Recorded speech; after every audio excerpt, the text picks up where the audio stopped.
అంతా ఎడ్యుకేటెడే, అంతా సివిలైజ్డే, అంతా లిటరేట్సే, కానీ ఎంత బాగా ఫూల్ చేస్తున్నారో ఆలోచించండి. అంటే మనం చేయాల్సింది ఇంతే. ఆ గోధుమలు వద్దు, ఆ బియ్యం వద్దు, ఆ పాలు వద్దు, ఆ చక్కెర వద్దు, ఆ గుడ్లు వద్దు, ఆ కోళ్ళు వద్దు, ఈ పందులు వద్దు, ఈ మాంసం. ఇవి తింటే రోగాలు వస్తున్నాయని ఇవి చెప్పట్లేదు. అందరికీ తెలుసు ఈ కోళ్ళ నుంచి కోళ్ళ జ్వరం వచ్చిందని. ఒకవైపు మారణహోమం చేస్తున్నాము, H1N1 H5N1 అని. పందుల నుంచి వస్తుందని పందుల్ని మారణహోమం చేశాము. మ్యాడ్ కౌ డిసీజ్ వచ్చిందని మొత్తం యూరోపులో ఆవులన్నింటినీ నాశనం చేశాము. భస్మము మంటలు పెట్టారు. అయినా మళ్ళా మాంసం తిండం, మళ్ళీ అక్కడి నుంచే వస్తుందని. Match the following. చిన్న పిల్లాడికి చెప్తే చేస్తాడు. కోళ్ళ జ్వరము, పంది జ్వరము, మ్యాడ్ కౌ డిసీజు ఎక్కడి నుంచి వచ్చిందిరా అంటే మ్యాచ్ చేస్తాడు. కానీ మళ్ళా కోళ్ళ పెంపకం, అదే రకంగా స్టెరాయిడ్స్ చుచ్చడం, అదే రకంగా యాంటీబయాటిక్స్ వాడుతుండడం వల్ల ఆ ఎముకల మధ్యలు పెరగలేక అందులో వైరస్లు తయారవుతున్నాయని అర్థం చేసుకునేదానికి మీకు జీనియస్ అవసరమా? ఆ మాంసం తింటే రోగం వస్తుందని చెప్పేదానికి పెద్ద పెద్ద డాక్టర్లు కావాలా? ఈ డాక్టర్లు విజ్ఞానులు చెప్పటం లేదు. ఎందుకు? ఈ కంపెనీల కపిముష్టిల్లో ఇరుక్కుపోయారు వీళ్ళందరూ, అంతే, ఇంకేమీ లేదు. ఈ పేపర్లు రాయటం లేదు, ఈ పేపర్లే వాళ్ళవి, వాళ్ళు రాయరు.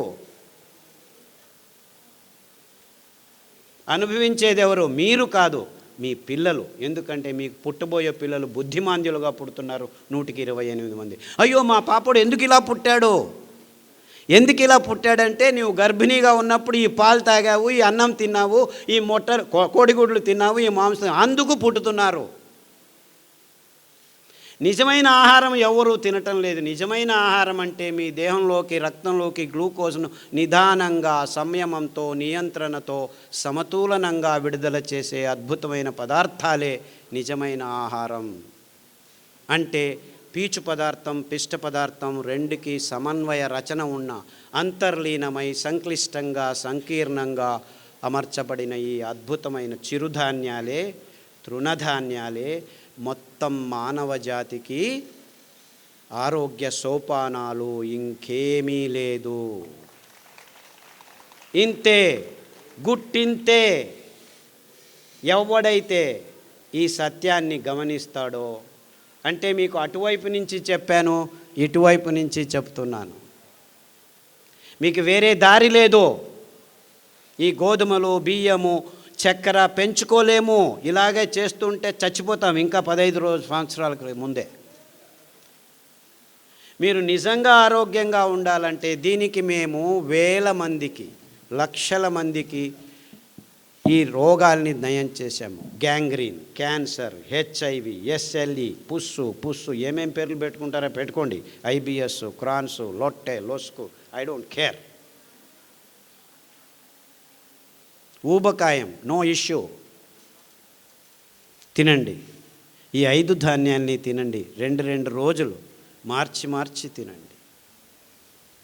ఎందుకంటే ఒక్కొక్క ధాన్యంలో ఒక్కొక్క అద్భుతమైన శుద్ధీకరణ గుణాలు ఉన్నాయి. సామెలు తింటే మీ జననాంగాల్ని శుద్ధం చేస్తుంది.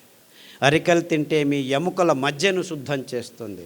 అంటే రక్త సంబంధితమైన అన్ని రోగాలకు రామబాణము అరికలు, జననాంగ సంబంధమైన అన్ని రోగాలకు రామబాణము సామెలు. అండుకొరలు తినండి, మీ వెంట్రుకల నుంచి గోర్ల వరకు అన్నిటినీ శుద్ధం చేసేస్తాయి. ఊదలు తినండి, మీ కొవ్వు అంశాలు అంటే కాలేయము, మూత్రపిండాలు, మెదడు, ఇలా కొవ్వు అంశాలని తయారు చేసే అక్కడున్న అంశాలని నాశనం చేసేస్తాయి. కొర్రలు తినండి, మీ నరనాడుల్ని, శ్వాసకోశాలని అప్పటికి 3 వారాల్లో శుద్ధం చేస్తాయి. ఇంత అద్భుతమైన ధాన్యాలు, ఇంత సరళమైన ధాన్యాలు. ఎందుకంటే 4 వానలు పడితే చాలు ఈ ధాన్యాలు బంజరు భూముల్లో, మెట్ట భూముల్లో అవంతకవే పెరుగుతాయి. పెరగటమే కాదు, అవి పెరిగితే పక్షులు తండోపతండాలుగా, 1/2 ఇంచి 1 ఇంచు ఉండే పక్షులన్నీ వచ్చి వాలి, మీరు అనుకుంటున్నారు అయ్యో మా దిగుబడి తక్కువ అవుతుంది అని. అవి తినది 4 గింజలైతే 4 పిక్కలు వేసిపోతాయి. ఆ వేసిన పిక్కలు మీ భూమిని 30 సంవత్సరాల్లో మీరు ఫర్టిలైజ్ చేసుకోలేరు, 3 రోజుల్లో ఫర్టిలైజ్ చేసి వెళ్ళిపోతుంది. అంటే మీకు ఏమీ అవసరం లేదు. ఈ మెట్ట భూములు, పాడుపడిన భూములు, విషపూరితమైన భూములు ఉంటే జస్ట్ అండుకొర్రలు వేసి వదిలిపెట్టండి. మళ్ళీ అటువైపుకి వెళ్ళకండి. 1 సంవత్సరం తర్వాత వెళ్ళండి. మీరు అందులో వెళ్ళి మళ్ళీ మీ భయంకరమైన చెరుకును పెంచుకునేదానికి ఫర్టిలైజర్ లేకుండా పెంచుకోవచ్చు. అంత అద్భుతంగా, కోర్స్ రాంగ్ ఎగ్జాంపుల్ ఇస్తున్నాను. మీరు చక్కెర చెరుకును పెంచనేకూడదు భూమి మీద. అంటే మీ ఆరోగ్యాన్ని కాపాడడం ఒకవైపు అయితే, బరుడైన బంజరైన మెట్ట భూముల్ని మళ్ళా సారవంతానికి తీసుకొచ్చే ఒకే ఒక్క వైజ్ఞానిక పద్ధతి ఈ అండుకొర్రల్ని పెంచటం.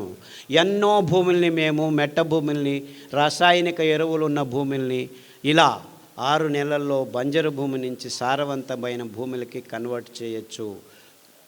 సారవంతం ఏమిటి?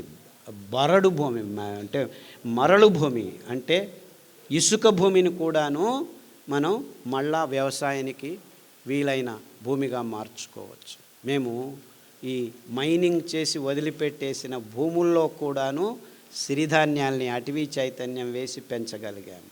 అంత సులభంగా పెరుగుతాయి ఇవి.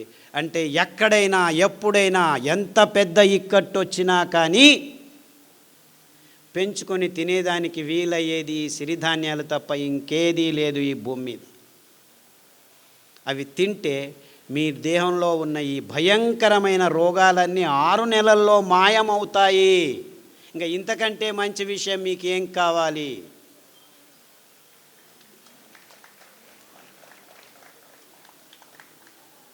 చప్పట్లు చట్టాల్సిన పని లేదు.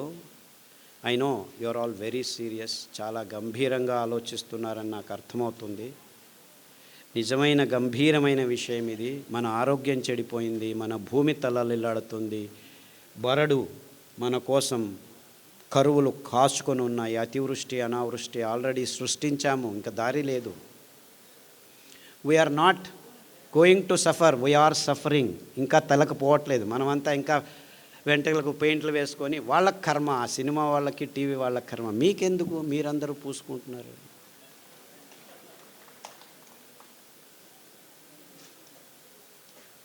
We are suffering. కానీ ఈ రాజకీయ నాయకులు నెక్స్ట్ ఎలక్షన్స్ ఎలా గెలవాలని మాత్రమే కానీ ఈ ప్రాబ్లమ్స్ అన్నీ అర్థం కావు. అర్థమైనా ముందుకు రావు, వాళ్ళ ఫోకస్కు రావు ఇవి. No one is worried about this. అందరూ ఎకనామిక్ మోడల్లో తల ములకలైపోతున్నారు. No more economic models can save the world. It's only ecological models that can save. Sustainable future జనరేషన్స్కి కావాల్సింది ఎకానమీ కాదు, ఎకాలజీ. చెట్లను పెంచండి, తీగలను పెంచండి, వృక్షాలను సంరక్షించండి, వాళ్ళను పూజించండి. Only they can take care of us. చుట్టుముట్టు ప్రకృతి రారాజిస్తుంటే మనం బతకచ్చు, లేకుంటే మన జీవితం దుర్భరం కాదు, నరకంలోకి తోయబడతాం. చస్తే పర్వాలేదు, చావము బతకము. మీరు చస్తే పర్వాలేదు, మీ పిల్లలు పుట్టబోయే పిల్లలను చంపబోతున్నారు మీరు. గమనించండి. అన్నిటికీ అతి సులభమైన పరిహారం, సరళమైన పరిహారం. దీనికోసం మీరందరూ రేపటి నుంచే, అయినో నేనేం కలలు కనట్లేదు, రేపు కాఫీ తాగటం ఆపు చేస్తారా? లేదు లేదు లేదు, takes time. I'm very practical person. మీరందరూ సంకల్పం చేయండి, బియ్యం వదిలేయాలి, గోధుమలు వదిలేయాలి, కాఫీలు తాగకూడదు, టీలు తాగకూడదు అని. పద్ధతులు ఉన్నాయి, ట్రిక్స్ ఉన్నాయి, ప్రకృతిలో పదార్థాలు ఉన్నాయి. మీరు ఆ సంకల్పం ఒకటే కావాలి. ఇప్పుడు కాకపోతే రేపు, రేపు కాకపోతే మర్నాడు, మర్నాడు కాకపోతే 6 నెలలకు మీకు ఆరోగ్యం వస్తుంది. దారి ఉంది, రెడీ చేశాము. గడిచిన 20 సంవత్సరాల్లో ప్రతి ఒక్క అంశాన్ని క్షుణ్ణంగా పరిశీలించి, ఏ హంగామా లేకుండా, ఏ అంటూ లేకుండా, ఈ పారామీటరు ఆ పారామీటరు ఎవ్వరికి ఏమీ లేదు. కావాల్సింది అందరికీ ఆరోగ్యం. అది అమెరికా వాడైనా, ఇండియా వాడైనా, ముస్లిం అయినా, బ్రాహ్మణుడైనా, ఆర్ఎస్ఎస్ అయినా, కమ్యూనిస్ట్ అయినా, న్యూజిలాండ్ అయినా, చివరికి అండర్ వరల్డ్ డాన్లైనా, అందరికీ అదే రోగం. 100 మంది ఎండి ఎంఎస్ డాక్టర్లను తీసుకొస్తే 28 మందికి డయాబెటీస్ ఉంది. 100 మంది స్వామీజీలను తీసుకురండి, 28 మందికి డయాబెటీస్ ఉంది. 100 మంది చీఫ్ మినిస్టర్లు అంతే, ఎలాగో అనుకోండి, వాళ్ళకు ఉంది.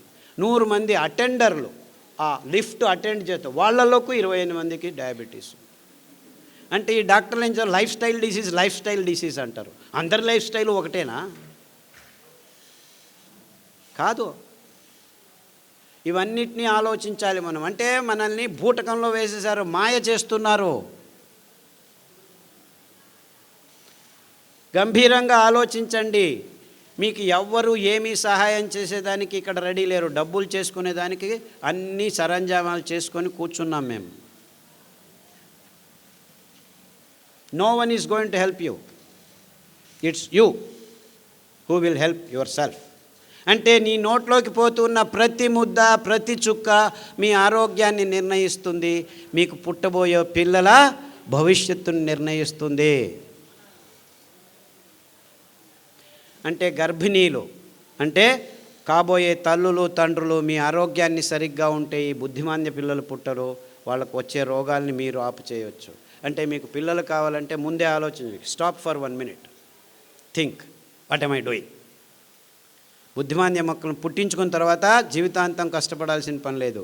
2 సంవత్సరాలు జాగ్రత్తగా ఆలోచించి మంచి ఆరోగ్యకరమైన పిల్లల్ని పుట్టించుకోండి. And it is possible. It is 100% possible.